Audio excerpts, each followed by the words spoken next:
ان دو تصاویر کو دیکھ کر آپ کے ذہن میں فوراً جو جواب آتا ہوگا وہ آپ اپنے پاس نوٹ ڈاؤن کریں گے،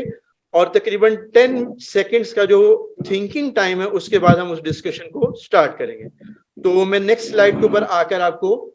جو تصاویر آ رہی ہیں وہ ڈسپلے کرتا ہوں۔ جی آگے نیکسٹ ٹائم۔ جی یہاں آپ دیکھیں گے اس کے اندر آپ کو دو تصاویر جو نظر آ رہی ہیں، ایک جنگل کی اور ایک باغ کی تصویر نظر آ رہی ہے۔ ظاہر ہے جب آپ ان تصاویر کو دیکھتے ہیں اور کے پی کے سائٹ پر ہمارے جو دوست ہیں وہ اس نیچرل انوائرمنٹ سے فیملیئر بھی ہیں، تو ذہن میں یہ سوال پیدا ہوتا ہے کہ اس جنگل اور باغ کے اندر کیا ڈفرینسز ہیں۔ آپ کے ذہن میں جو بھی جواب آتا ہے آپ اپنے پارٹ پہ نوٹ ڈاؤن کریں، چیٹ باکس کو بھی آپ استعمال کر سکتے ہیں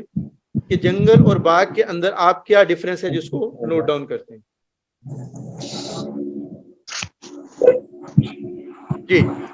جو آپ کے ذہنوں میں جواب ہے، بلا شبہ جنگل اور باغ کو جب ہم آپس میں کمپیئر کرتے ہیں تو ہمیں نظر آتا ہے کہ باغ جو ہے جنگل کی نسبت آرگنائزڈ ہوتا ہے، اس میں ہمیں ایک آرڈر نظر آتا ہے، سیمیٹری نظر آتی ہے،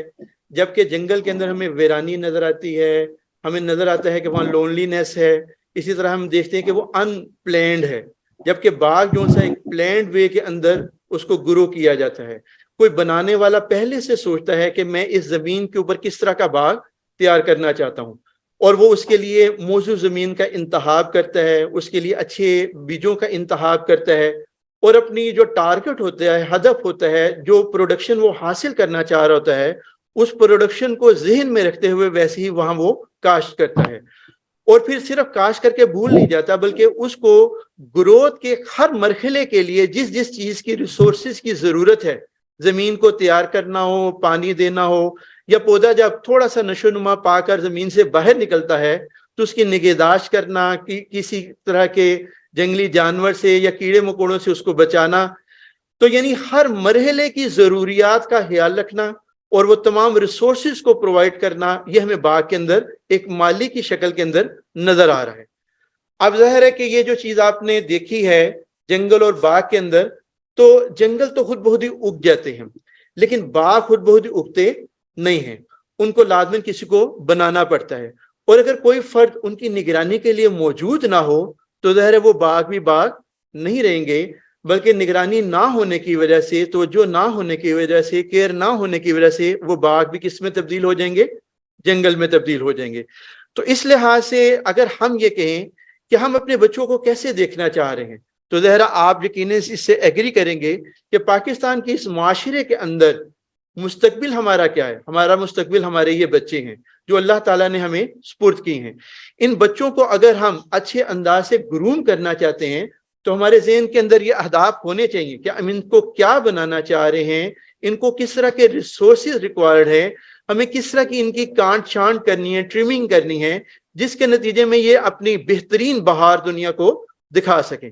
تو اس لحاظ سے ہمارا آج کا یہ سیشن بہت امپورٹنٹ ہے، جس کے اندر ہم یہ دیکھیں گے کہ چائلڈ سائیکالوجی کیا ہے اور ہم کس طرح سے اپنی ذمہ داریوں کو بہتر انداز سے ادا کر سکتے ہیں۔ یہ اللہ تعالیٰ نے جنت کے جو پھول بچوں کی شکل میں ہماری گود کے اندر ڈالے ہیں، اور اساتذہ کے لحاظ سے ہمارے اوپر یہ ذمہ داری آتی ہے کہ والدین ہمارے سامنے یہ جنت کے اپنے پھول، اپنے تحفے جو سے ہمیں دے کر جاتے ہیں، اور ایک بہت بڑی ذمہ داری ہمارے اوپر آ جاتی ہے کہ یہ جو منی پاکستان جو کلاس روم کی شکل میں ہمارے پاس موجود ہے، تو ہم مستقبل کا پاکستان کیسا چاہتے ہیں؟ جیسا منی پاکستان یہ ہمارے پاس بنے گا کلاس روم کی شکل کے اندر، انشاءاللہ 2030 کا، 2040 کا اور 2050 کا پاکستان یہ انہی بچوں کی شکل میں ہمیں اپنے مستقبل کی صورت میں نظر آئے گا۔ جس طرح کی چیزیں ہم ان کو گروم کریں گے، ڈیولپ کریں گے، گائیڈ کریں گے، نرچر کریں گے، ویسے ہی یہ انشاءاللہ مستقبل کے اچھے شہری بنیں گے۔ اور اگر آپ کو کوئی فرد ایسا نظر آ رہا ہو جو ان پھول کی پتیوں کو نوچ رہا ہو، ان کو مسل رہا ہو، تو ظاہر آپ کہیں گے کہ یہ کیسا ظالم آدمی ہے کہ اس کے دل کے اندر اس پھولوں کی محبت موجود نہیں ہے، اس کے اندر یہ احساس موجود نہیں ہے کہ اللہ تعالیٰ نے جو ان کو حسن دیا ہے، جو ان کی خوبصورتی دی ہے، یہ ان کی خوشبو سے پوری دنیا کو معطر ہونا چاہیے، یہ کیسا ظالم آدمی ہے کہ ان پھولوں کی پتیوں کو نوچ رہا ہے اور مسل رہا ہے۔ لیکن اگر ہم اپنے اس معاشرے کو غور کرتے ہیں، اپنے اسکولوں کا تجزیہ کرتے ہیں، تو نظر آتا ہے کہ شاید کہیں ہمارا یہ رویہ تو نہیں ہے کہ ہم ان بچوں کو جس طرح کی کیئر کرنی چاہیے،